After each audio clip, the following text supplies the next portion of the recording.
flea-bitten, plague-ridden serf so blindly acquiescent? When an angry mob is forming, what the fuck wilt thou do? Damn, it feels good to be a peasant.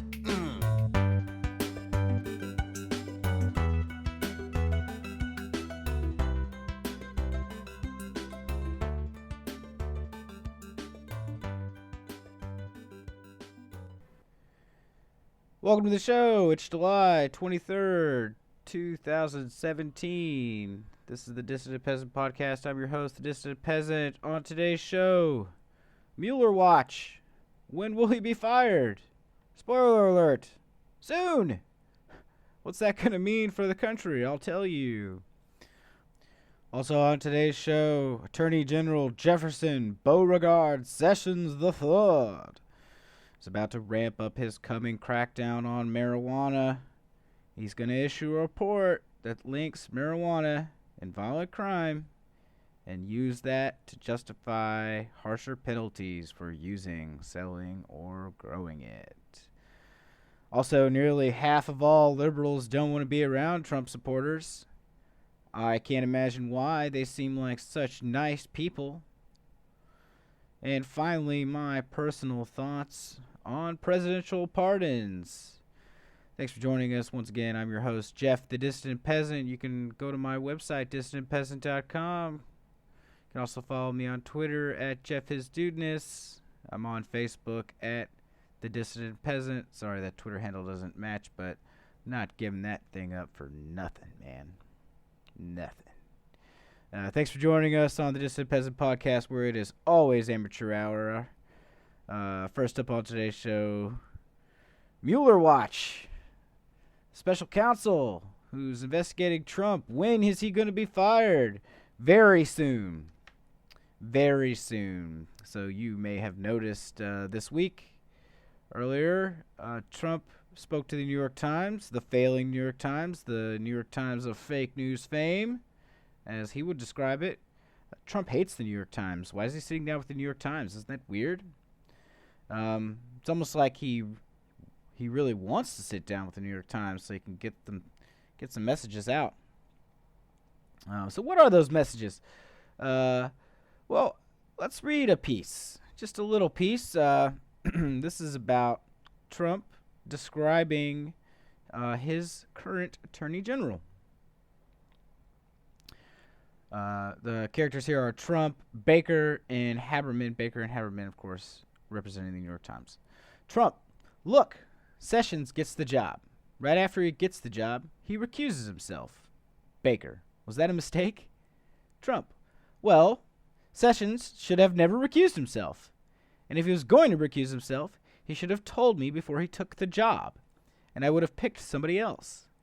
Haberman, he gave you no heads up at all, in any sense. Trump, 0. So Jeff Sessions takes the job, gets into the job, recuses himself.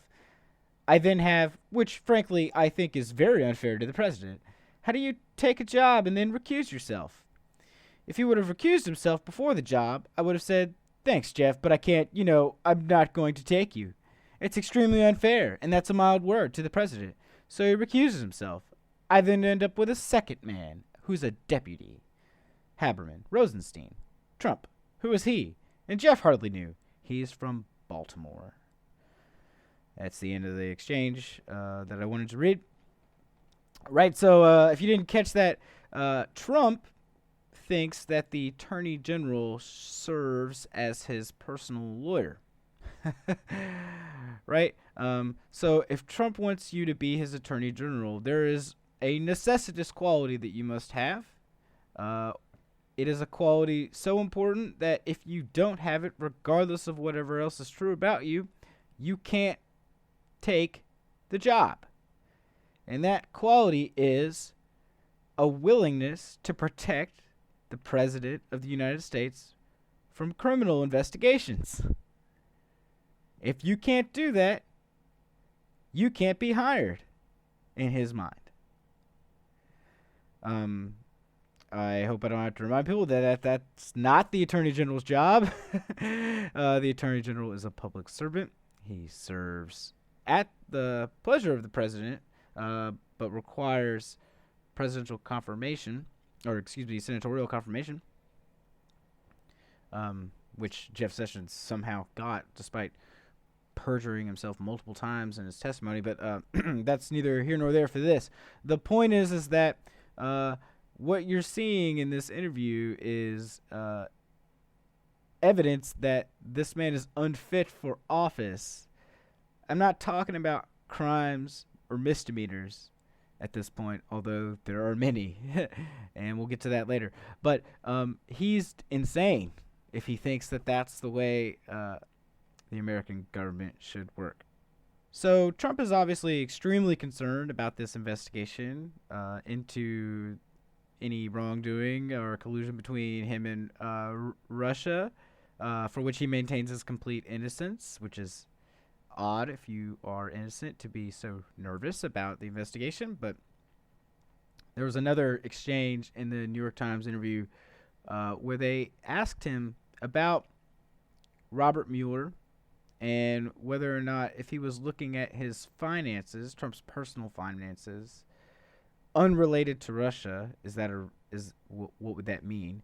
I would say that the question posed says unrelated to Russia, but if you have tens of millions of dollars tied up or even hundreds of millions of dollars tied up or being exchanged between you and Russian billionaires, your entire finances are related to Russia. What is it that libertarians always say? Money is fungible. Anyway, Haberman, or I should say Schmidt. Last thing, if Mueller was looking at your finances and your family's finances unrelated to Russia, is that a red line? Haberman, would that be a breach of what his actual charge is? Trump, I would say yeah. I would say yes. By the way, I would say I mean, it's possible there's a condo or something. So, I sell a lot of condo units, and somebody from Russia buys a condo. Who knows? I don't make money from Russia. In fact, I put out a letter saying that I don't make from one of the most highly respected law firms, accounting firms. I don't have buildings in Russia. They said I own buildings in Russia. I don't. They said I made money from Russia. I don't. It's not my thing. I don't do that. Over the years, I've looked at maybe doing a deal in Russia, but I never did one. Other than I held the Miss Universe pageant there 8-9 years. They go down and they try to pin him out. So if he was looking into that, and he is, spoiler alert, if he was looking at your finances, would that mean you'd fire him? And Trump said no, because they finally pin him down, and the best they can get him to answer is no, I don't think that's going to happen. Well, the next day, Bloomberg comes out with a anonymously sourced article, nonetheless, from the office that Mueller works in, saying, yeah, we're looking at that stuff. If you know anything about Trump in recent history before he ran for president or even became the birther-in-chief of the United States, journalists would look into him and his family's finances and dealings with organized crime, and they would all get stuck at shell companies, which are difficult to penetrate without subpoena power, which reporters obviously don't possess. So it's no doubt that Mueller and his team, that's exactly where they picked up the investigation. If they have two brain cells to rub together between them, that's what I would do, and I'm just a peasant. So what does all this mean, though? What's going to happen? Well, I think it means that Trump is about to fire Mueller, or rather have Mueller fired. We're about to have another Saturday night massacre at the Justice Department, because he's going to pick up the phone and, Jeff Sessions has recused himself, for which Trump is very angry, apparently, and ask Rosenstein to fire him, and Rosenstein will either do it or not. But regardless of whether he does or doesn't, somebody down the line will. Go 3 or 4 people deep before you get to your Robert Bork of the moment, and they'll fire Mueller. And then the investigation will be over. And then we all need to stop for a moment, and we need to think about what that means. What it means to live in a country where the head of state can fire somebody who's investigating them.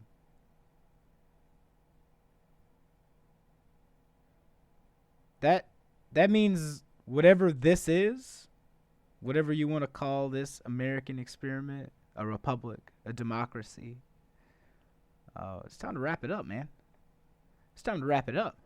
We don't have that anymore. I mean, I think that's probably the final straw.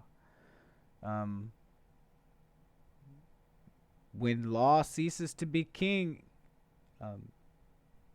then we're in despotism. We're not a free society anymore.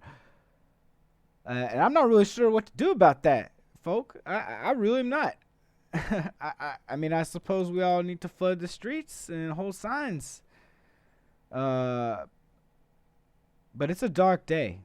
It's a dark day for this country, and it's basically time to stop talking about shoring up American democracy and talk about restoring American democracy, because if we live in a world where Trump can fire Mueller and the Republicans of Congress let him get away with it without impeaching him, that's dark. That's a dark day, and I think people really need to be cognizant of just what we're losing if that happens, because I think that's very likely to happen.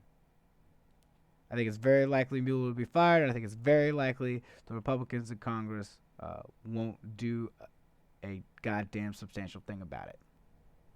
And just as an aside, we've really ramped up to this, I'd say, since Nixon. Right? Nixon's cronies were prosecuted, but Nixon was never prosecuted. He was pardoned. Iran-Contra, everyone got pardons. We didn't do anything with that. The Iraq invasion of 2003, an obvious fraud. Nobody did anything about that. The lawyers who wrote memos authorizing torture in the Justice Department while Bush was president, we didn't prosecute any of those people. The financial crash of 2008, the largest mortgage fraud ever committed in the history of the planet, we didn't prosecute anybody. Nobody went to jail. And here we are. We're up to the President of the United States himself, the most elite of the elite. And we're not going to hold him accountable either, it seems to me. That's what it looks like is going to happen. That's sad for this country. It really is. You know, we've never been perfect, and the powerful have always used their power and their money to avoid prosecution. But, you know, we're not even trying anymore, it seems to me. We're not even pretending that we want anything else, that we're even principled in this matter at all. It's all just about how much money you have and how much power you have, and if you have enough, then you can't be prosecuted, no matter what you do. All right, folks, you having fun yet? I'm having fun. This is a fun day. It's a fun time to be alive, right? It's great. I'd much rather be podcasting about puppies.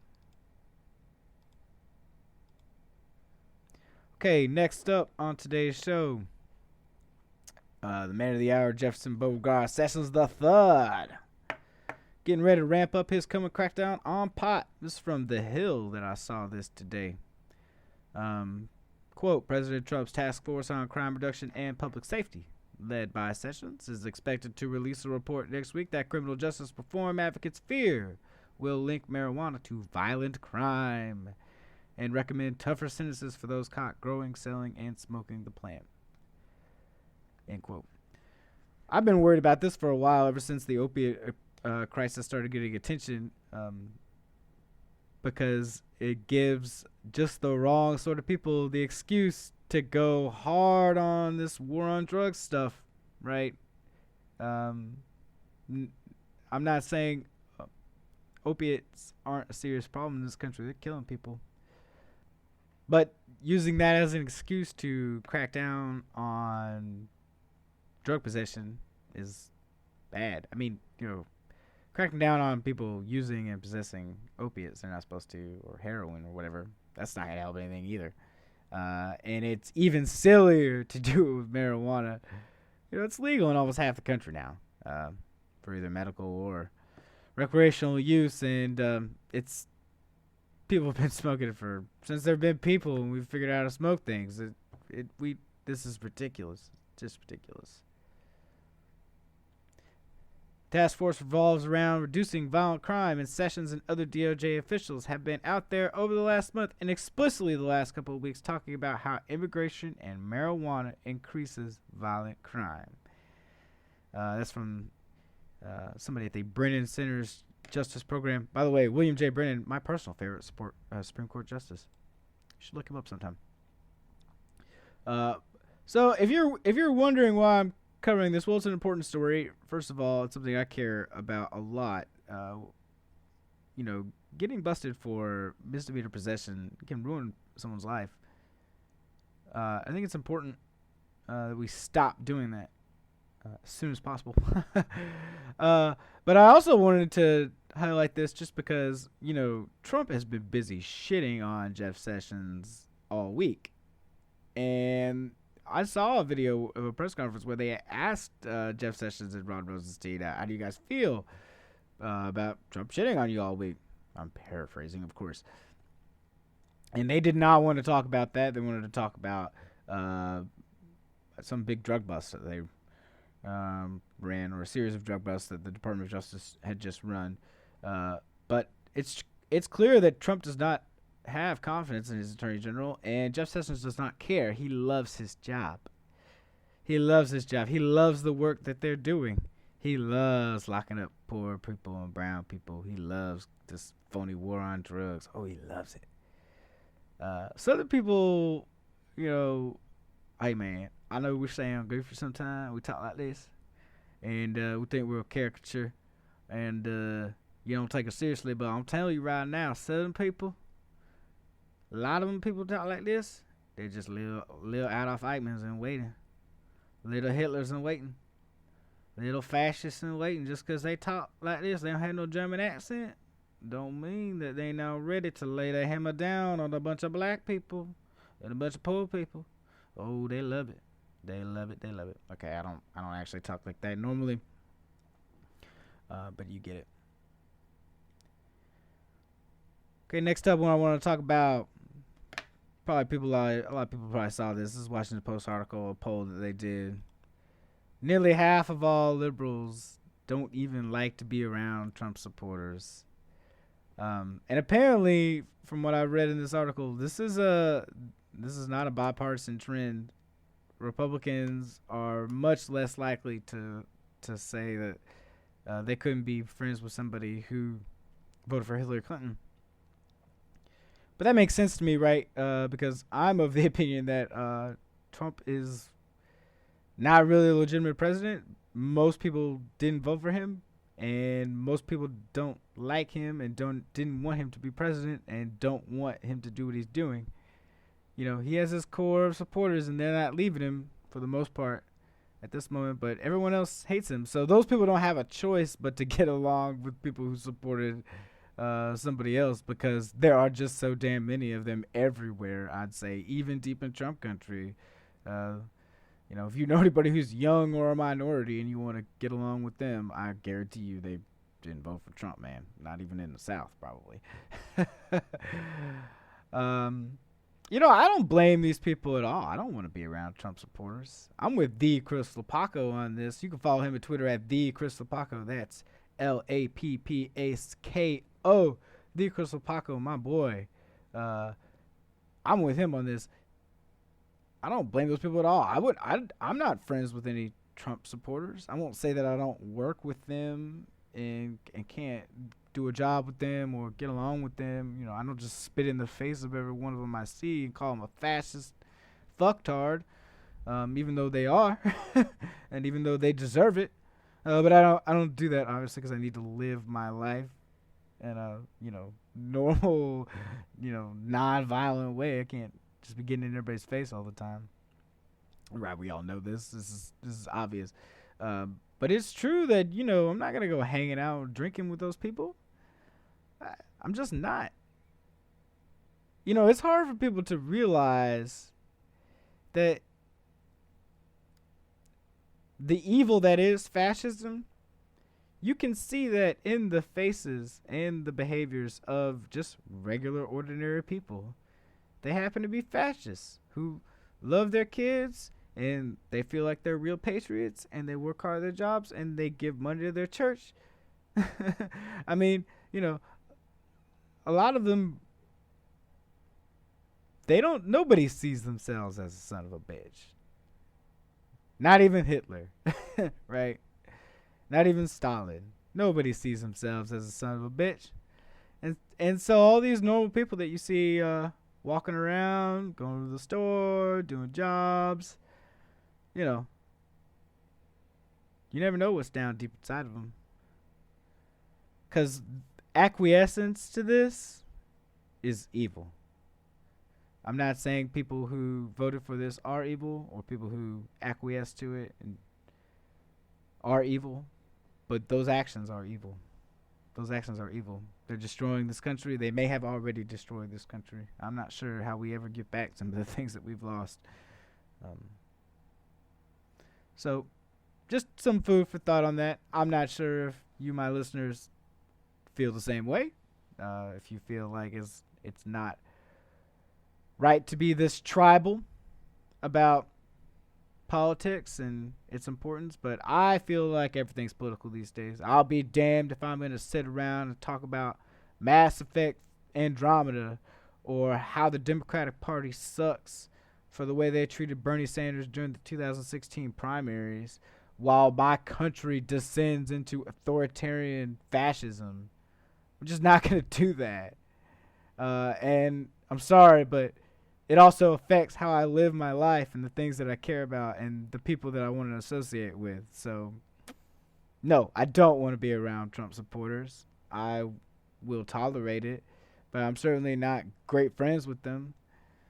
I got family who supported Trump, certainly, and I love them just the same. I do, but they're ruining this country. They are. I wish they'd stop voting. I wish they'd stop watching Fox News and listening to propaganda on the radio. This is something that Driftglass says on his blog and on his podcast. You can go to him at driftglass.blogspot.com, the Professional Left podcast. Just look for that stuff. Those guys are great, by the way. But one thing that he makes a point of saying sometimes is that, it's not like 1984 where the propaganda is piped into your apartment and everywhere you go, and you have no choice but to absorb it and listen to it, watch it, because it's everywhere. These people wake up, make themselves coffee, walk the dog, and turn on Fox and Friends in the morning. They turn on state television, and then they drive to work, and when the 2 o'clock hour comes along, they turn on Rush Limbaugh. Nobody makes them do it. They like it. They like it. They like being lied to. They need it. They're addicted to it. My grandparents, they're obviously much older than me because they're grandparents, and so they're likely to be a lot more conservative than I am, and I understand that Fox News has brainwashed them. Talk radio has brainwashed them. It's made them different people.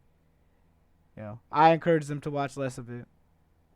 If you have any older relatives watching a lot of Fox News, I would gently encourage them not to watch so much Fox News.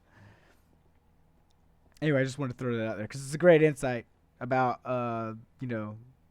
these are the people voting for this. So I'm not saying they deserve anything bad to happen to them at all. But, other than public shaming, right? They should be ashamed of themselves. I'm not sure they're capable of it or will ever be capable of it, but they should be ashamed of themselves politically for what they're doing to this country. Finally, I wanted to talk a little bit about presidential pardons. What are they for? Why is that a power that we give to the executive branch of this country? Well, the issuing of a pardon is supposed to be a tool of mercy, right? So, when you set up a court of law, it's the best system on the planet, certainly, that we've ever figured out in order to figure out who's guilty and who's innocent of crimes. But it's not a perfect system. It's still run by men, governed by men. Men make the laws, women sometimes now. But regardless, it's not a perfect system. Sometimes there are miscarriages of justice. And the power to pardon is supposed to be a power of mercy to right those mistakes, those miscarriages of justice.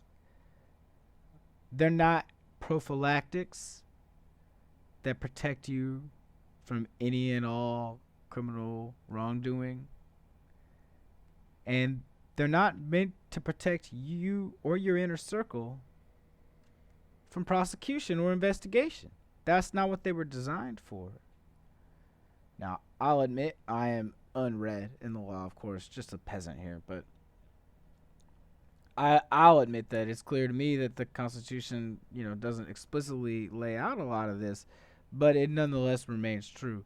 If you read the Federalist Papers, and you read the people who inspired the framers of the United States Constitution, this is what they believed. This is what they cared about.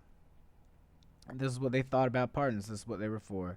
They didn't really envision that a president would be so shameless as to attempt to pardon himself, which is apparently a thing that is actually being discussed in the media and at the White House right now. Phew. 6 months in, guys. But in any case, presidential pardons, to use them in this manner, inconsistent with their original creation, is un-American, I think. So when Gerald Ford pardoned Nixon, that was un-American, I thought. And when the Iran-Contra guys got pardons, that was also un-American. It was. It was un-American because pardons aren't supposed to be used to protect the executive branch itself and its servants from criminal prosecution. I just wanted to remind everybody of that because in the news, obviously, let's just look up. No, Trump can't pardon himself. The Constitution tells himself, PolitiFact. Can the president pardon himself? 4 questions about pardons. Los Angeles Times. Could Trump pardon himself? No president ever has, and legal opinions are mixed. President Power, the Heritage, Pardon Power, the Heritage Foundation, and then some Wikipedia articles. This is in the news because Trump asked, can I pardon myself? Or can I pardon Ivanka at least? We're falling into an authoritarian police state. That's what we're doing. We're losing American democracy when we let this guy get away with it. He needs to be impeached yesterday. He needed to be impeached the day he took oath. He should never have been allowed to take office. He is unfit for this gig. That's our show today. Thank you for joining us. I'm Jeff the Dissident Peasant. You can go to my website, dissidentpeasant.com. Catch up on all the Dissident Peasant stuff. The last thing I wrote about was a list of things I wish for John McCain. Teaser, swift and speedy recovery is on that list, certainly. So go read it, go check it out if you want to. You can check me out on Facebook at Dissident Peasant. You can check me out on Twitter at Jeff His Dudeness. Once again, I'm not giving up that handle for nothing. Thanks for joining us today. Say Dissident. Surfs. Solidarity forever. Solidarity forever. Solidarity forever. For the union makes us strong. In our hands is placed a power greater than their hoarded gold, greater than the might of atoms, magnified 1,000-fold. We can bring to birth a new world from the ashes of the old, for the union makes us strong.